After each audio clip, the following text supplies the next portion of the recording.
Bonjour chers frères et sœurs et bienvenue dans votre chaîne Patience et Miséricorde TV. Aujourd'hui, nous allons parler sur les sacrements de l'Église catholique romaine. Qu'est-ce qu'un sacrement?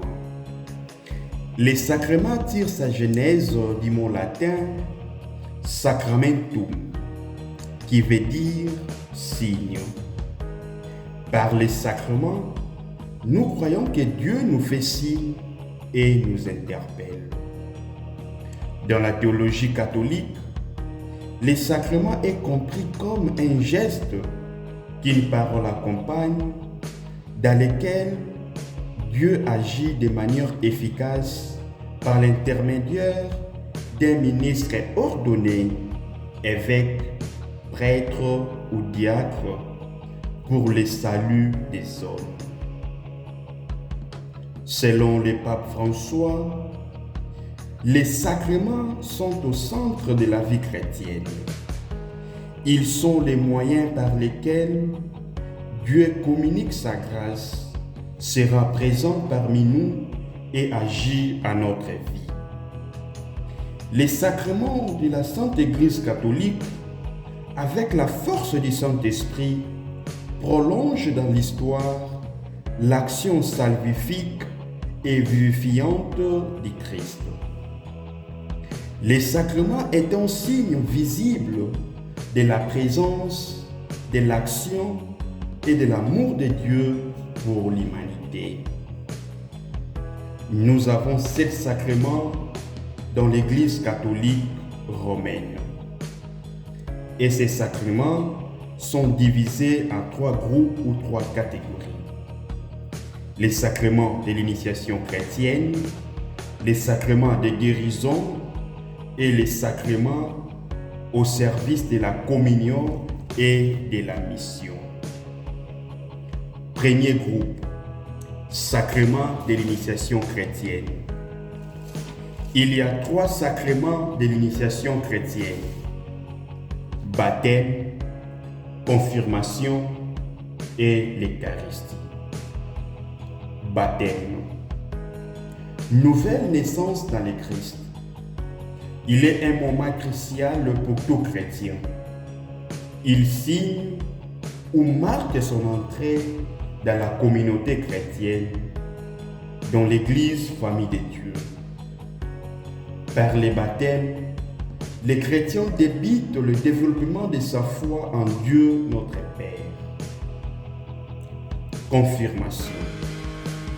La confirmation est un sacrement de la croissance et maturité spirituelle.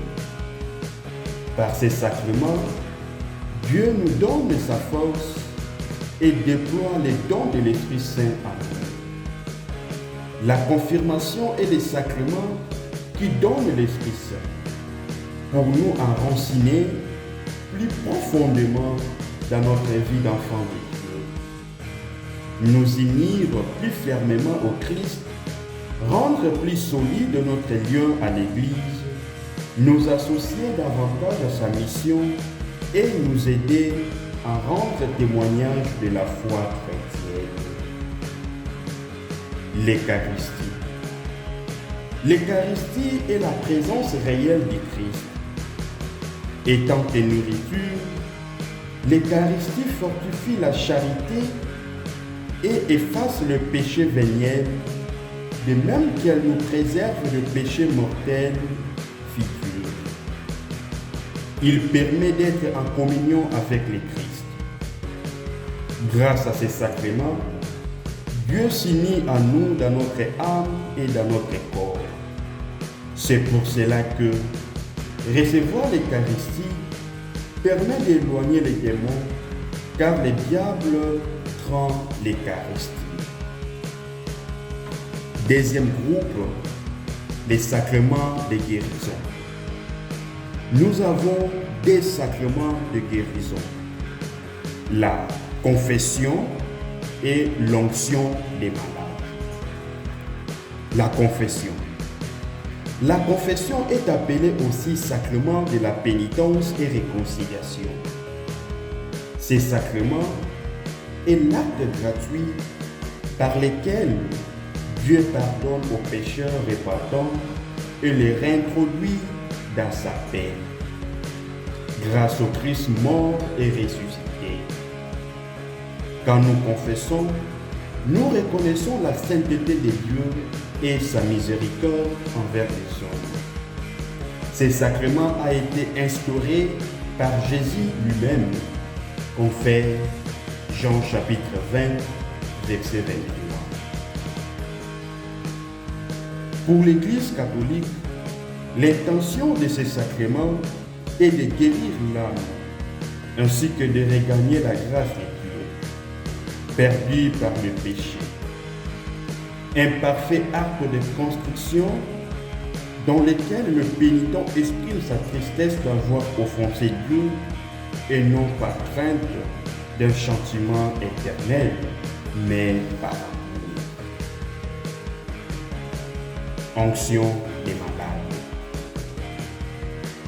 Les sacrements des malades trouvent son vrai sens dans le livre de Jacques chapitre 5, verset 14. Quand quelqu'un parmi vous est-il malade, qu'il appelle les anciens de l'Église et que les anciens prient pour lui en loignant d'huile au nom du Seigneur. L'onction des malades n'est pas un sacrement des mourants, mais des malades. C'est le sacrement où Dieu vient nous donner sa force. Dieu vient nous rejoindre au cœur de la souffrance pour nous guérir et nous consoler. Par l'onction sacrée des malades et prière de prêtres, c'est l'Église tout entière qui recommande les malades au Seigneur souffrant et glorifié pour qu'il les soulage et les sauve.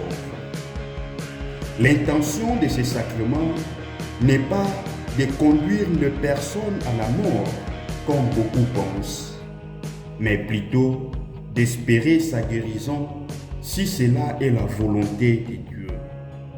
Ces sacrements est donné aussi aux voyageurs, spécialement ceux qui ont peur de voyager. Troisième groupe, les sacrements au service de la communion et de la mission. Ici, nous avons deux sacrements, les sacrements de l'ordre et les mariages. Les sacrements de l'ordre. Il s'agit d'une grâce au service du peuple de Dieu. En effet, ce sacrement permet d'exercer un pouvoir sacré au nom et par l'autorité du Christ pour le service du peuple de Dieu. Par la grâce de l'ordination, le prêtre devient persona Christ capitis, c'est-à-dire personne à Christ la tête. Seul l'évêque voit d'ordonner un prêtre. Mariage. Mariage, c'est s'unir devant Dieu et la communauté chrétienne. Demander ou implorer la bénédiction de l'être incommensurable et sa protection. Mais aussi s'engager à vivre sa vie de couple selon les valeurs catholiques et élever ses enfants dans la foi chrétienne. Ce sacrement a été instauré ou fondé par Dieu lui-même dans le livre de la Genèse, chapitre 2, verset 24. L'homme quittera son père et sa mère et s'attachera à sa femme et ils deviendront une seule chair. On peut lire aussi Ephésiens chapitre 5, verset 31. Parmi les 7 sacrements, nous avons aussi les sacrements qu'on appelle indélébiles, c'est-à-dire ce qu'on reçoit qu'une seule fois dans la vie.